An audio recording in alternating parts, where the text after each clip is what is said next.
آپ کو معلوم ہے قرآن میں 2 دفعہ کہا گیا ہے یوم یفر المرء من اخیہ وامہ وابیہ وصاحبتہ وبنیہ، جس دن بھاگے گا انسان اپنے بھائی سے بھی اور اپنی ماں سے بھی اور اپنے باپ سے بھی اور اپنی بیوی سے بھی اور اپنی اولاد سے بھی. کیوں؟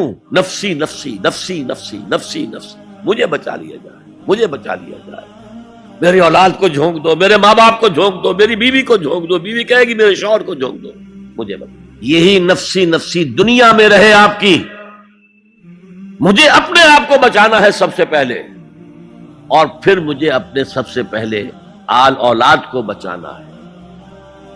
یا ایھا الذین آمنوا قوا انفسکم واہلیکم نارا، اے ایمان والو بچاؤ اپنے آپ کو اور اپنے اہل و عیال کو آگ سے. یہ کام جو ہے آپ کریں اور سمجھ لیں، نہ بیٹا کام آئے گا، نہ جورو کام آئے گی، نہ باپ کام آئے گا، نہ ماں کام آئے گی.